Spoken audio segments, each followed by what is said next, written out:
when does it make sense to do something? Well, let's take a look at a couple of comments.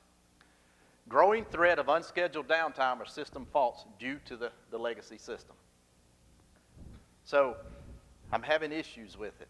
I'm having to constantly be tweaking on it to keep it up and running. I didn't even know they still sold a PLC 5, right? So what happens if my 5 processor dies? What happens? Where do I buy a PLC 5 today?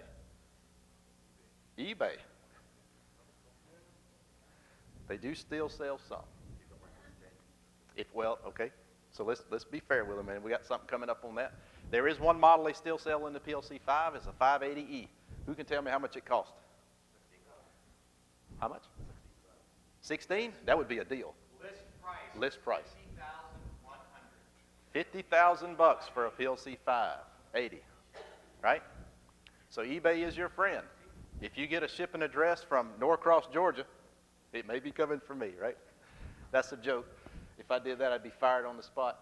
But it would be cool if I had a whole bunch of PLC 580s. Man, I would ship them right out to whoever wanted them. Anyway, vendor has ended or phased out legacy hardware and no spare parts available. That's not good. I got a Slick 504 and I got a remote rack out there, and I need to replace the interface module. What's it called, Robert? The interface module and remote I/O for Slick? That is a 1747 ASB. ASB module. I need a new ASB module. Obsolete. Ooh. What do I do, right?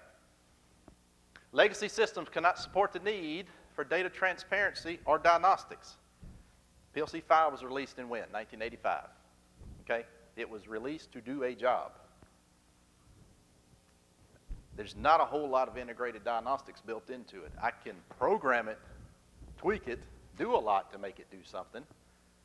But also on the data transparency piece, today in the competitive market that's out there, the quicker you can turn your machines around to produce what your customers are wanting, like if I'm taking in feeds coming out of somebody's ERP system and I can directly get all that in and modify my system per my demand, the quicker I can do that, the more competitive I am.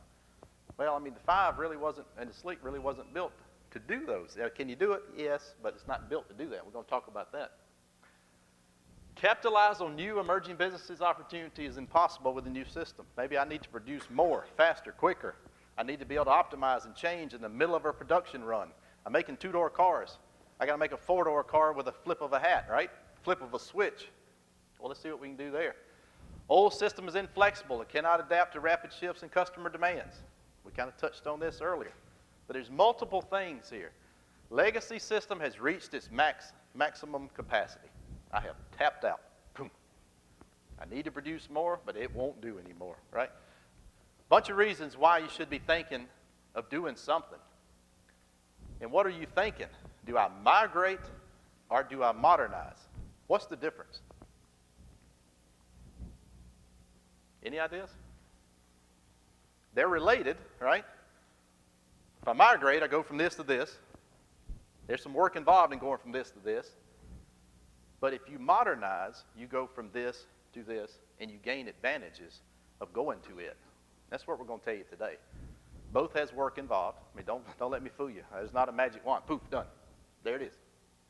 Now you're running the brand new S7 1500 from Siemens, and I didn't do anything. Both of them have work involved. But when you modernize, you gain some advantages from your work.